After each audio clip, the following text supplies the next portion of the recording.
सभी सुनने वालों को धर्मेंद्र का प्यार भरा नमस्कार। जी हाँ साथियों, आप हैं मेरे संग यानी धर्मेंद्र टेम हरे के संग।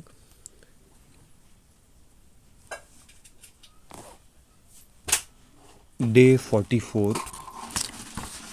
साथियों, आज के लिए हम सुनेंगे उत्पत्ति अध्याय 44, उसके बाद भजन संहिता 87 और 88, उसके बाद में नई किताब श्रेष्ठ गीत अध्याय पहला, उसके बाद में आखिर में मरकुस अध्याय 16 जो कि आखिरी चैप्टर है। आइए सुने उत्पत्ति अध्याय 44। चांदी का कटोरा। तब उसने अपने घर के अधिकारी को आज्ञा दी, इन मनुष्यों के बोरों में जितनी भोजन वस्तु समा सके उतनी भर दे, और एक एक जन के रुपए को उसके बोरे में मुंह पर रख दे। और मेरा चांदी का कटोरा छोटे के बोरे के मुंह पर उसके अन्न के रुपए के साथ रख दे। यूसुफ की इस आज्ञा के अनुसार उसने किया। भोर होते ही वे मनुष्य अपने गधों समेत विदा किए गए। वे नगर से निकले ही थे और दूर न जाने पाए थे कि यूसुफ ने अपने घर के अधिकारी से कहा, उन मनुष्यों का पीछा कर और उनको पाकर उनसे कहा, तुमने भलाई के बदले बुराई क्यों की है? क्या यह वह वस्तु नहीं जिसमें मेरा स्वामी पीता है और जिससे वह शकुन भी विचारा करता है? तुमने यह जो किया है वह बुरा किया। तब उसने उन्हें जो पकड़ा और ऐसी ही बातें उनसे कही। उन्होंने उससे कहा, हे हमारे प्रभु, तू ऐसी बातें क्यों करता है? ऐसा काम करना तेरे दास से दूर रहे। देख, जो रुपया हमारे बोरों के मुंह पर निकला था, जब हमने उसको कनान देश से ले आकर तुझे लौटा दिया, तब भला तेरे स्वामी के घर में से हम कोई चांदी या सोने की वस्तु कैसे चुरा सकते हैं?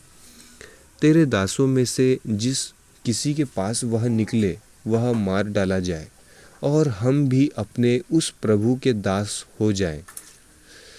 उसने कहा, तुम्हारा ही कहना सही। जिसके पास वह निकले वह मेरा दास होगा, और तुम लोग निरपराध ठहरोगे। इस पर वे जल्दी से अपने अपने बोरे को उतार भूमि पर रखकर उन्हें खोलने लगे। तब वह ढूंढने लगा और बड़े के बोरे से लेकर छोटे के बोरे तक खोज की, और कटोरा बिन्यामीन के बोरे में मिला। तब उन्होंने अपने अपने वस्त्र फाड़े और अपना अपना गधा लाद कर नगर को लौट गए। जब यहूदा और उसके भाई यूसुफ के घर पर पहुँचे और यूसुफ वहीं था, तब वे उसके सामने भूमि पर गिरे। यूसुफ ने उनसे कहा, तुम लोगों ने यह कैसा काम किया है? क्या तुम न जानते थे कि मुझ सा मनुष्य शकुन विचार सकता है? यहूदा ने कहा, हम लोग अपने प्रभु से क्या कहें? हम क्या कहकर अपने को निर्दोष ठहराएं? परमेश्वर ने तेरे दास के अधर्म को पकड़ लिया है। हम और जिसके पास कटोरा निकला वह भी, हम सब के सब अपने प्रभु के दास ही हैं। उसने कहा, ऐसा करना मुझसे दूर रहे। जिस जन के पास कटोरा निकला है वही मेरा दास होगा, और तुम लोग अपने पिता के पास कुशल क्षेम से चले जाओ। बिन्यामीन के लिए यहूदा का निवेदन। तब यहूदा उसके पास जाकर कहने लगा, हे मेरे प्रभु, तेरे दास को अपने प्रभु से एक बात कहने की आज्ञा हो, और तेरा कोप तेरे दास पर न भड़के, क्योंकि तू तो फ़िरौन के तुल्य है। मेरे प्रभु ने अपने दासों से पूछा था, क्या तुम्हारे पिता या भाई हैं? और हमने अपने प्रभु से कहा, हाँ, हमारा बूढ़ा पिता है और उसके बुढ़ापे का एक छोटा सा बालक भी है, परंतु उसका भाई मर गया है, इसलिए वह अब अपनी माता का अकेला ही रह गया है और उसका पिता उससे स्नेह रखता है। तब तूने अपने दासों से कहा था, उसको मेरे पास ले आओ जिससे मैं उसको देखूं। तब हमने अपने प्रभु से कहा था, वह लड़का अपने पिता को नहीं छोड़ सकता, नहीं तो उसका पिता मर जाएगा।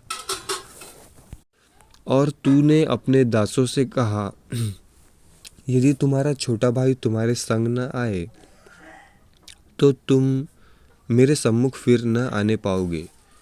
इसलिए जब हम अपने पिता तेरे दास के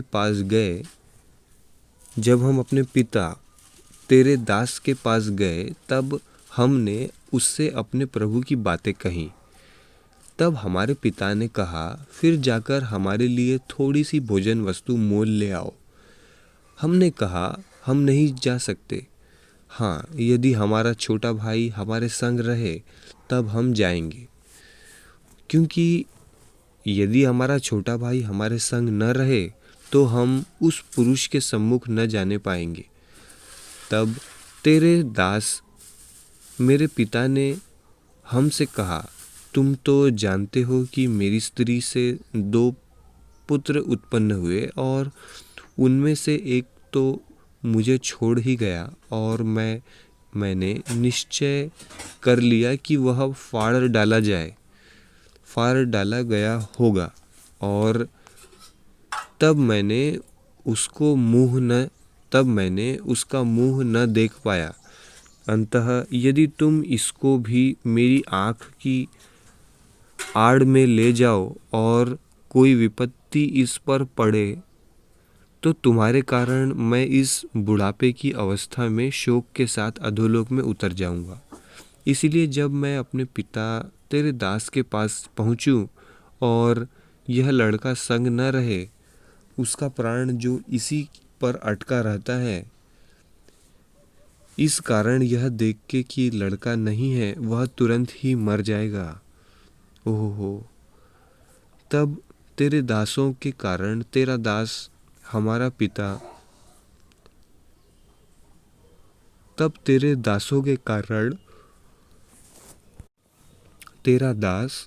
पिता जो बुढ़ापे की अवस्था में है, शोक के साथ अधोलोक में उतर जाएगा। फिर तेरा दास अपने पिता के यहाँ यह कह के इस लड़के का जामीन हुआ है, यदि मैं इसको तेरे पास न पहुँचा दूँ तो मैं सदा के लिए तेरा अपराधी ठहरूंगा। इसीलिए अब तेरा दास इस लड़के के बदले अपने प्रभु का दास होकर रहने की आज्ञा पाए, और यह लड़का अपने भाइयों के संग जाने दिया जाए, क्योंकि लड़के के बिना संग रहे मैं कैसे अपने पिता के पास जा सकूंगा। ऐसा न हो कि मेरे पिता पर जो दुख पड़ेगा वह मुझे देखना पड़े। उत्पत्ति अध्याय 44 कंप्लीट हुआ। आइए सुने भजन संहिता 87 और 88 डे 44 के लिए। सियोन की स्तुति में। उसकी नींव पवित्र पर्वतों में है और यहोवा सियोन के फाटकों से याकूब के सारे निवासियों से बढ़कर प्रीति रखता है। हे परमेश्वर के नगर, तेरे विषय महिमा की बातें कही गई है।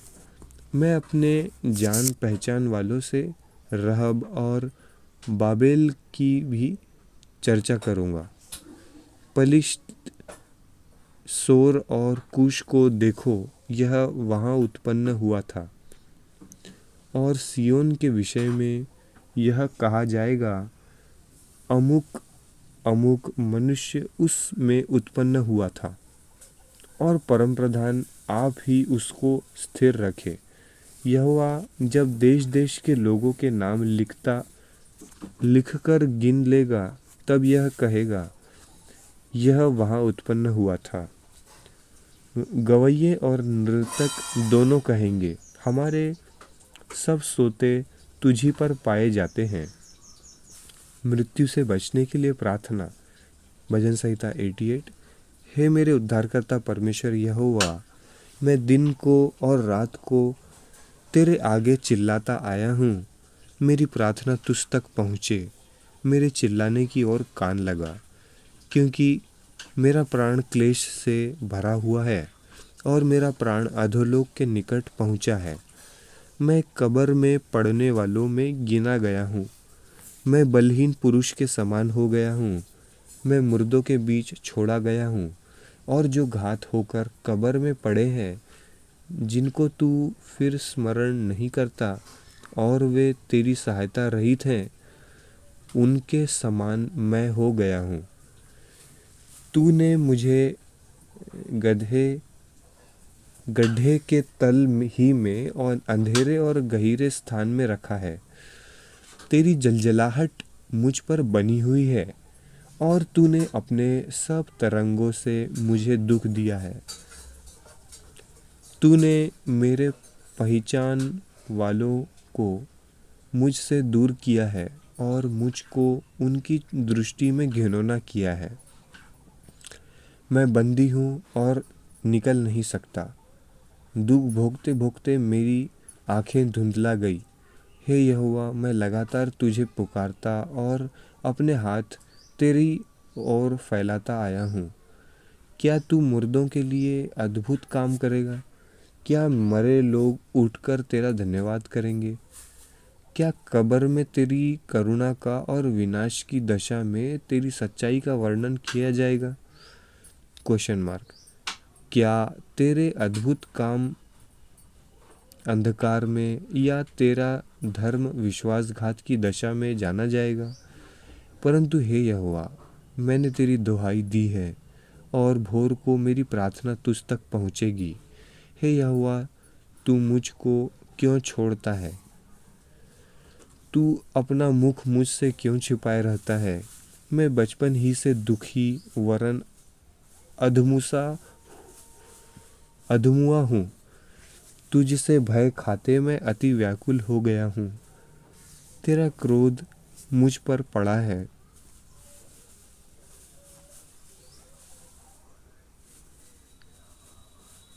उस भय से मैं मिट गया हूँ। वह दिन भर जल के समान मुझे घेरे रहता है। वह मेरे चारों ओर दिखाई देता है।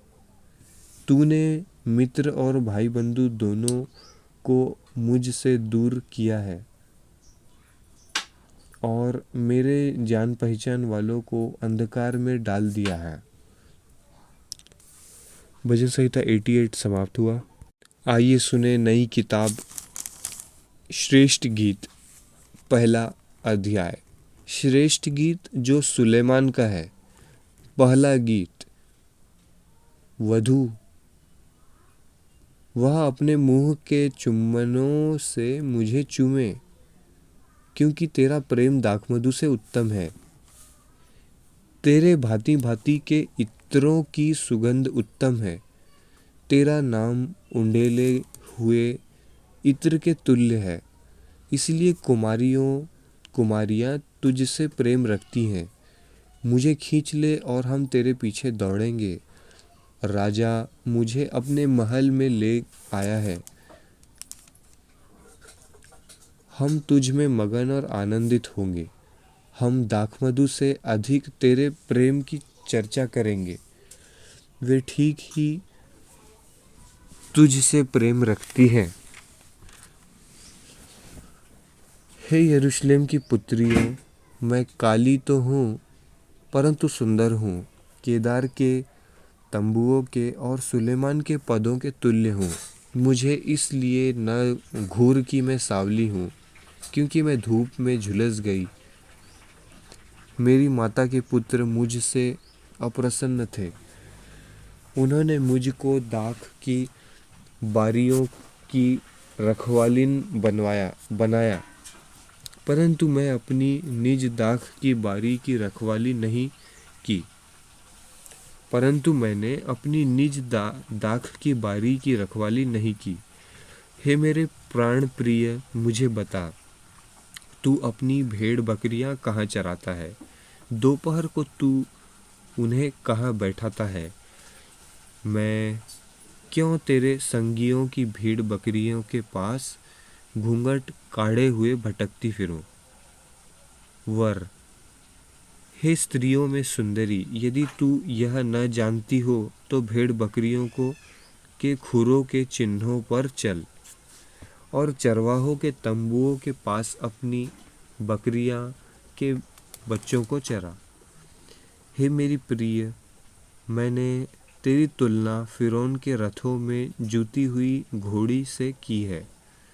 तेरे गाल केशों की लटों के बीच क्या ही सुंदर है, और तेरा कंठ हीरों की लड़ियों के बीच वधू। हम तेरे लिए चांदी के फूलदार सोने के आभूषण बनाएंगे। तब राजा अपनी मेज के पास बैठा था। मेरी जटामासी की सुगंध फैल रही थी। मेरा प्रेमी मेरे लिए लोबान की थैली के समान है, जो मेरी छातियों के बीच में पड़ी रहती है। मेरा प्रेमी मेरे लिए मेहंदी के फूलों के गुच्छे के समान है, जो एनगदी की दाख की बारियों में होता है। वर, तू सुंदरी है। हे मेरी प्रिय, तू सुंदरी है। तेरी आंखें कबूतरी की सी हैं। वधू, हे मेरे प्रिय, तू सुंदर और मन भावना है, और हमारा बिछौना भी हरा है। हमारे घर के धरन देवदार हैं, और हमारी छत की कड़ियां सैनावर है। श्रेष्ठ गीत पहला अध्याय समाप्त हुआ। आइए सुने मरकुस अध्याय 16, जो कि आखिरी चैप्टर है मरकुस का। यीशु का पुनरुत्थान। जब सब्त का दिन बीत गया तो मरियम मगदलिनी और याकूब की माता मरियम और सलोमी ने सुगंधित वस्तुएं मोल ली कि आकर उस पर मले। सप्ताह के पहले दिन बड़े भोर जब सूरज निकला ही था, वे कब्र पर आई और आपस में कहती थी, हमारे लिए कब्र के द्वार पर से पत्थर कौन लुढ़काएगा? जब उन्होंने आंख उठाई तो देखा कि पत्थर लुढ़का हुआ है। वह बहुत ही बड़ा था। कब्र के भीतर जाकर उन्होंने एक जवान को श्वेत वस्त्र पहने हुए दाहिनी ओर बैठे देखा और बहुत चकित हुई। उसने उनसे कहा, चकित मत हो, तुम यीशु नासरी को जो क्रूस पर चढ़ाया गया था ढूंढती हो। वह जो उठा है यहाँ नहीं है। देखो, यही वह स्थान है जहाँ उन्होंने उसे रखा था। परंतु तुम जाओ और उसके चेलों और पतरस से कहो कि वह तुमसे पहले गलील को जाएगा। Check okay. गलील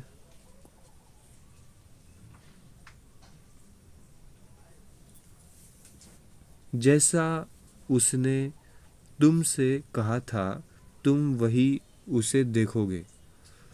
और वे निकलकर कब्र से भाग गई, क्योंकि कपकपी और घबराहट उन पर छा गई थी। और उन्होंने किसी से कुछ न कहा, क्योंकि डरती थी। मरियम मगदलिनी को यीशु का दिखाई देना।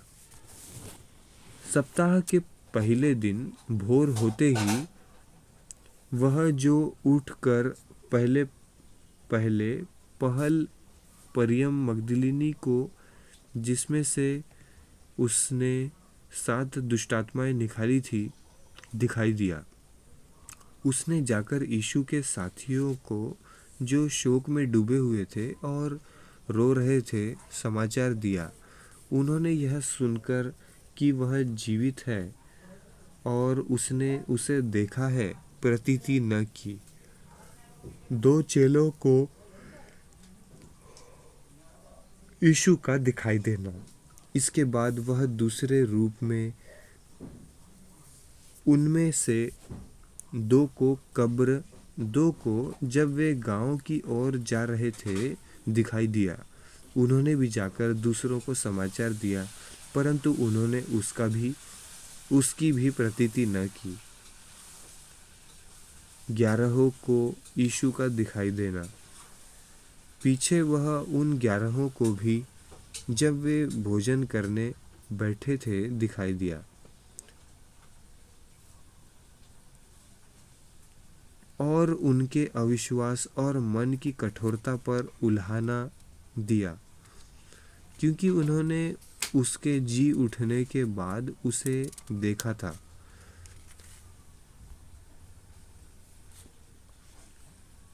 इन्होंने उनकी प्रतीति न की थी और उसने उससे कहा, तुम सारे जगत में जाकर सारी सृष्टि के लोगों को सुसमाचार प्रचार करो। जो विश्वास करे और बपतिस्मा ले उसी का उद्धार होगा, परंतु जो विश्वास न करेगा वह दोषी ठहराया जाएगा।